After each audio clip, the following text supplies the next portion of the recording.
नमस्कार दोस्तों, मैं हेमेंद्र कुमार आप सभी का फिर से स्वागत करता हूं आपके अपने यूट्यूब चैनल अल्टीमेट लक्ष्य पे। दोस्तों, ऐसा कि आप लोगों को पता है कि मैं आप लोगों को हिस्ट्री पढ़ा रहा हूं, तो आज ये जो मेरा मॉडर्न हिस्ट्री का पहला पार्ट होगा, ठीक है।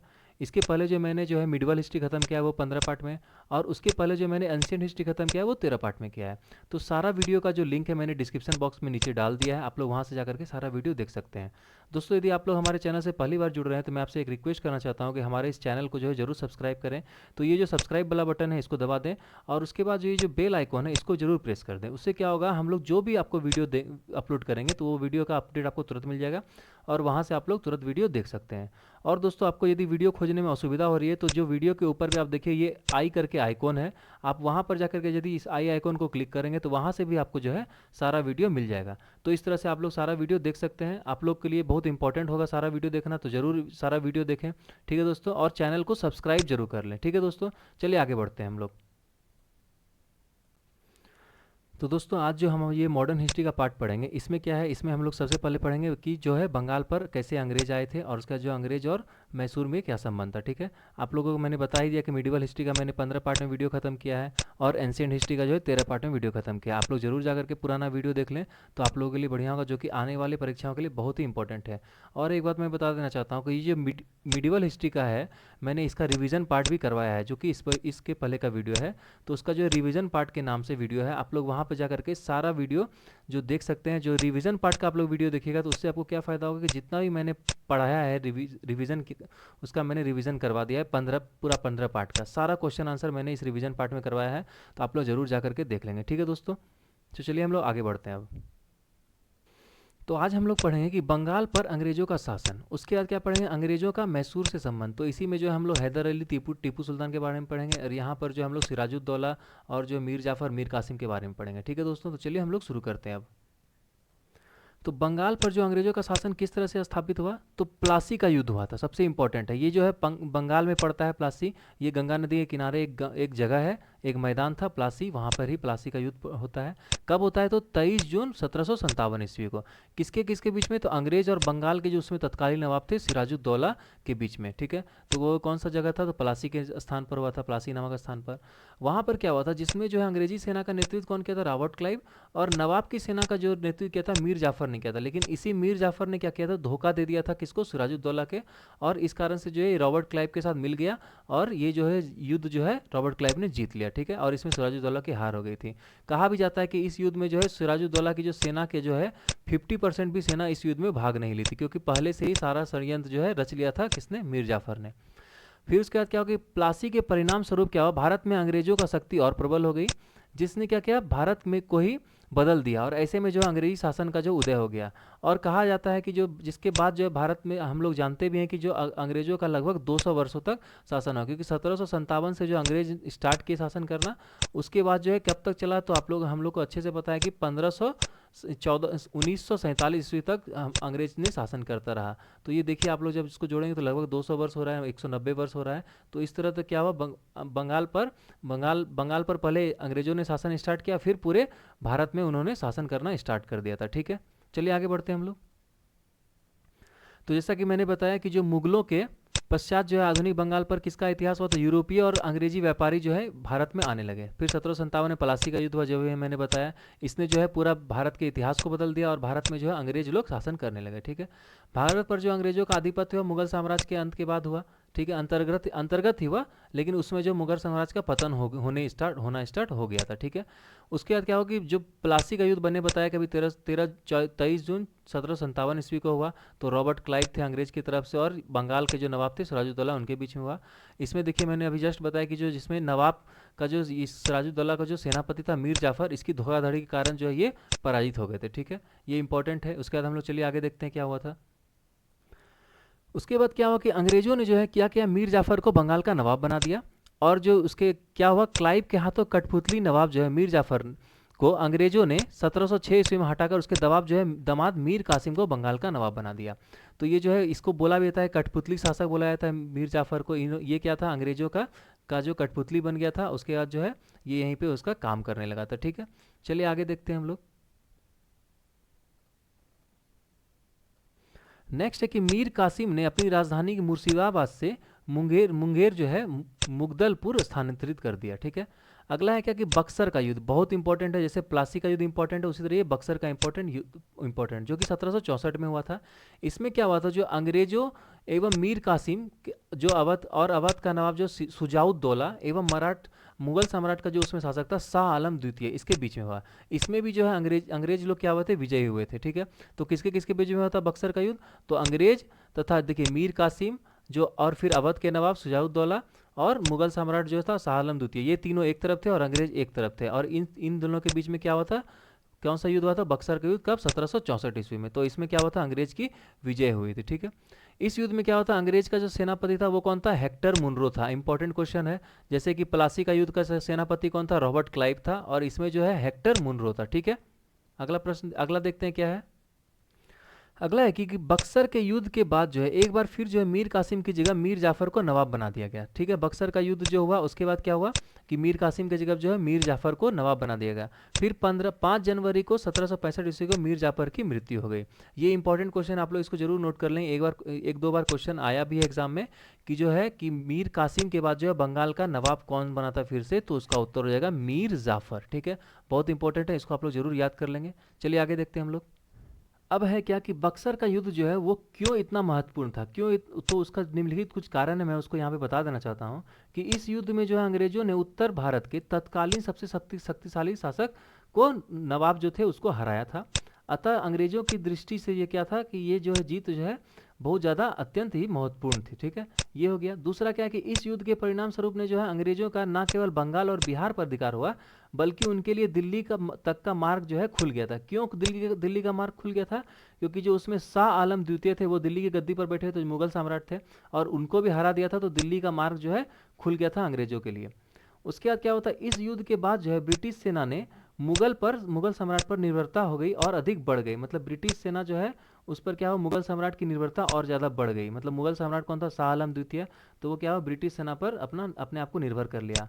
और अब वह जो अंग्रेज में से किसी एक प्रकार के समझौते को मानने के लिए विवश था। और क्या हुआ, अंग्रेजों के साथ जो है वह कोई भी एक समझौता करना चाहता था ताकि वो जो उसको बाद में परेशानी ना हो। ठीक है, चलिए अगला पॉइंट देखते हैं।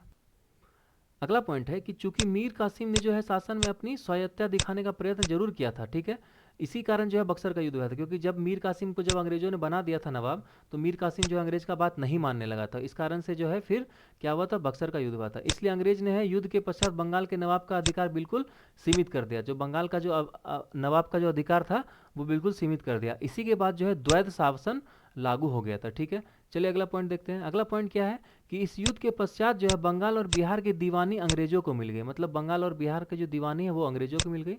अंग्रेजों ने बंगाल की लगान व्यवस्था, उद्योग धंधे और व्यापार को बहुत हानि पहुंचाई। इस प्रकार से आर्थिक दृष्टि से इस युद्ध के नतीजे भारतीयों के लिए काफ़ी अधिक घातक सिद्ध हो गए थे। ठीक है, उसके बाद क्या होता है, बक्सर के युद्ध के बाद ही 1765 की संधि ने कंपनी को बंगाल का स्वामी बना दिया था। जब 1765 की संधि हुई तो एक कंपनी जो थी, ईस्ट इंडिया कंपनी, वो जो है बंगाल का स्वामी बन गया था। इस प्रकार यह स्पष्ट हो जाता है कि जो बक्सर का युद्ध है काफ़ी महत्वपूर्ण था, जो कि प्लासी का युद्ध से भी ज़्यादा महत्वपूर्ण था। प्लासी का युद्ध तो महत्वपूर्ण था क्योंकि इसी के बाद जो है अंग्रेज जो है बंगाल पर शासन करना स्टार्ट करती है, लेकिन बक्सर का इसलिए महत्वपूर्ण है क्योंकि जो बंगाल और बिहार के साथ साथ जो है दिल्ली पर भी शासन होने लगा था अंग्रेज का, तो इस कारण से ये महत्वपूर्ण था। ठीक है, चलिए अब अगला पॉइंट देखते हैं। अब यहाँ पर है कि बंगाल के नवाब और उनका कार्यकाल। तो जो बंगाल के जो सबसे पहले नवाब थे वो कौन थे, तो जो बंगाल के पहले नवाब थे वो कौन थे, मुर्शिद कुली खां, जिसने कि 1713 से 1727 ईस्वी तक शासन किया। फिर आया सुजाउद्दीन, इसने कब 1727 से 1739 तक शासन किया। फिर आया सरफराज खां, इसने 1749 से 1750 तक शासन किया। ये गड़बड़ हो गया, यहाँ पे आप लोग इसको ये बदल देंगे। ठीक है, फिर उसके बाद अलीवर्दी खां, इसने जो 1750 ईस्वी से 1756 ईस्वी तक शासन किया। फिर आया सिराजुद्दौला, जिसने कि 1756 से 1757 तक शासन किया, और इसी के बाद जो है ये प्लासी का युद्ध हुआ और इसकी हार हो गई थी। फिर आया मीर जाफर, जो 1757 से 1760 ईस्वी तक शासन किया। फिर मीर कासिम, जिसने 1760 से 1763 तक शासन किया। फिर आया मीर जाफर, जिसने 1763 से 1765 तक शासन किया। फिर आया निजामुद्दौला, जो कि यह है 1765 से 1766 तक शासन किया। फिर आया सैफुद्दौला, जो कि 1766 से 1770 तक शासन किया। और लास्ट जो शासक था वो था मुबारक दौला, जो कि 1770 से 1775 तक शासन किया। तो इस तरह से जो बंगाल के नवाब और उनका कार्यकाल था वो इस तरह से था। ठीक है, आप लोग इसको जरूर नोट कर लेंगे, वीडियो पॉज करके जरूर नोट कर लीजिए, तो आप लोगों के लिए बढ़िया होगा। ठीक है, चलिए आगे बढ़ते हैं आप लोग। तो वो था अंग्रेजों का बंगाल बंगाल में आधिपत्य। अब हम लोग पढ़ेंगे कि अंग्रेजों का मैसूर से क्या संबंध था। तो अंग्रेजों का मैसूर से संबंध इस प्रकार था कि जो अंग्रेजों लोग थे, जो 1761 में हैदर अली जो मैसूर का ये क्या था, शासक बना। ठीक है, इंपॉर्टेंट है कि हैदर अली था 1761 में मैसूर का शासक बना। ठीक है, उसके बाद क्या हुआ, उसके बाद क्या हुआ कि जो हैदर अली की जो मृत्यु है वो कब हो गई, 1782 ईस्वी में हो गई। फिर उसमें उसी समय जो क्या हुआ, तो क्या चल रहा था, द्वितीय एंग्लो मैसूर युद्ध चल रहा था। हम लोग जो एंग्लो मैसूर के बारे में पढ़ेंगे अच्छे से अभी इसी पार्ट में। ठीक है, हैदर अली का उत्तराधिकारी कौन हुआ, उसका पुत्र टीपू सुल्तान। टीपू सुल्तान बहुत ही इंपॉर्टेंट शासक था मैसूर का, आप लोग इसको जरूर याद कर लेंगे। 1787 ईस्वी में टीपू सुल्तान ने अपनी राजधानी जो है श्रीरंगपट्टनम में पातशाह की उपाधि धारण की। ये इंपॉर्टेंट है कि पातशाह की उपाधि किसने धारण की थी, तो टीपू सुल्तान ने। और टीपू सुल्तान की राजधानी कहाँ थी, श्रीरंगपट्टनम। ये इंपॉर्टेंट है श्रीरंगपट्टनम, क्योंकि श्रीरंगपट्टनम की संधि हुई थी, वो हम लोग इसी पार्ट में देखेंगे। उसके बाद क्या हुआ कि टीपू सुल्तान ने अपनी राजधानी श्रीरंगपट्टनम में स्वतंत्रता का वृक्ष लगाया और साथ ही जैकोबिन क्लब का सदस्य बना। तो जैकोबिन क्लब का सदस्य बना और श्रीरंगपट्टनम में जो स्वतंत्रता का वृक्ष लगाया। ठीक है, किसके विरुद्ध स्वतंत्रता का, तो अंग्रेजों के विरुद्ध जो स्वतंत्रता का वृक्ष लगाया। ठीक है, चलिए अब हम आगे देखते हैं क्या हुआ था।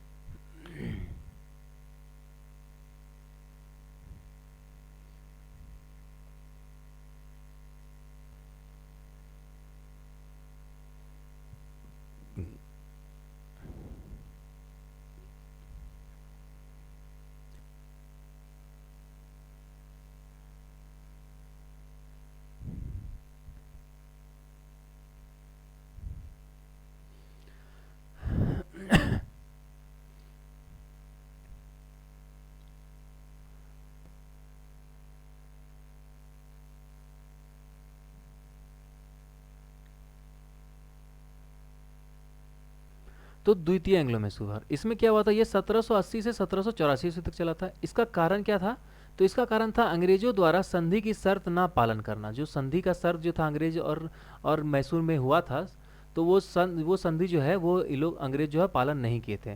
फिर क्या है, अंग्रेजों का माहे पर अधिकार, जो माहे करके एक जगह था वहाँ पर अंग्रेजों का अधिकार हो गया था। तीसरा क्या है, हैदर अली द्वारा जो त्रिगुट का निर्माण, जो हैदर अली ने जो क्या किया था, त्रिगुट का निर्माण किया था, ये भी एक कारण था।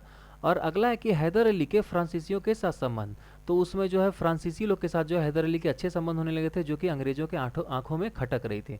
तो इस कारण से जो ये चारों कारण थे किसका, तो द्वितीय एंग्लो मैसूर वार का। अब क्या है कि द्वितीय एंग्लो मैसूर वार का जो है क्या परिणाम क्या निकला, तो इसमें मंगलोर की संधि हुई, जस्ट मैंने बताया कब हुई थी, तो 1784 ईस्वी में युद्ध खत्म हुआ तो ये संधि हुई। इसमें क्या हुआ कि टीपू व अंग्रेज के बीच में ये संधि हुई, तो टीपू सुल्तान, और टीपू सुल्तान को मैसूर राज्य में अंग्रेजों के व्यापारिक अधिकार को मानना पड़ा। जो टीपू सुल्तान जो है अपने मैसूर राज्य में क्या किया, अंग्रेजों का जो व्यापारिक जो अधिकार था उसको मानना पड़ा। फिर क्या किया, अंग्रेजों ने आश्वासन दिया कि वे मैसूर के साथ मित्रता बनाए रखेंगे और संकट के समय उसकी मदद करेंगे। ठीक है, ये परिणाम था द्वितीय एंग्लो मैसूर वार का। अब हम लोग देखते हैं तृतीय एंग्लो मैसूर वार में क्या हुआ था। अगला पॉइंट है कि तृतीय एंग्लो मैसूर युद्ध, ये कब से कब तक हुआ था, तो 1790 ईस्वी से 1792 ईस्वी तक। ठीक है, इसका कारण क्या था, तो पहला था कि मंगलोर की संधि का अस्थायित्व, मतलब जो मंगलोर की संधि हुई थी वो कोई अस्थाई नहीं थी, उसका जो है सब लोग जो है इसका ये खंडन कर रहे थे। ठीक है, मतलब उसको नहीं मान रहे थे। नेक्स्ट है कि टीपू का फ्रांसीसियों से संपर्क, जो क्या था, टीपू सुल्तान जो है फ्रांसीसियों से संपर्क उनका था, ये भी था क्या, थर्ड एंग्लो मैसूर वार का कारण था। उसके बाद तीसरा कारण क्या था कि मराठाओं के भेजे पत्र में कार्नवालिस द्वारा टीपू को मित्रों की सूची में शामिल ना करना। जो मराठाओं के जो भेजे पत्र थे उसने जो कार्नवालिस द्वारा क्या किया था, टीपू सुल्तान को मित्रों की सूची में शामिल नहीं किया था। तो ये तृतीय एंग्लो मैसूर वार का कारण था।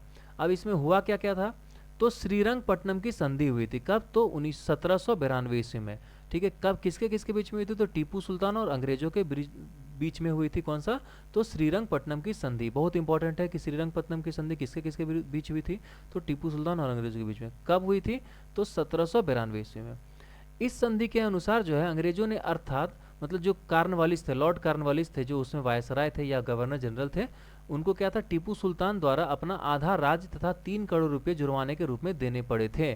ठीक है, तो जो टीपू सुल्तान ने अंग्रेजों को 3 करोड़ रुपया और अपना आधा राज्य जो है किसको दिया था, अंग्रेजों को दिया था। तो ये था थर्ड एंग्लो मैसूर वार। अब हम लोग देखते हैं चौथा और आखिरी एंग्लो मैसूर वार, जो कि कब हुआ था, तो चौथा और आखिरी एंग्लो मैसूर वार जो हुआ था वो हुआ था 1799 ईस्वी में, ठीक है, मतलब 1799 में हुआ था। इसका कारण क्या था, तो टीपू सुल्तान का वही फिर से जो फ्रांसीसियों से संपर्क था। उसके बाद क्या था कि भारत पर नेपोलियन के आक्रमण का खतरा, और तीसरा था वेलेजेली की आक्रामक नीति, जो उसमें जो भारत के वायसराय थे लॉर्ड वेलेजेली, इनकी आक्रामक नीति थी, ठीक है।